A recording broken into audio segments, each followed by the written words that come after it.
Here I have BLACKVIEW BL6000 PRO, and today I'm going to show you how to take a burst shot or the series of photos on this device. So firstly you have to open settings, camera, and here in camera what you have to do is to hold down shutter button in order to start burst shot. So let me show you.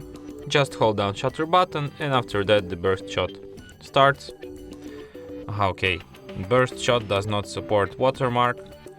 So firstly you have to disable watermark and now you can take a burst shot. So just hold down shutter button and let's go. As you can see I took like 20 shots right now, and here we can review these shots.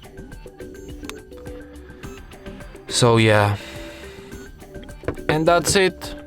Thanks for watching. If you find this tutorial useful, don't forget to hit that like button and subscribe to our channel.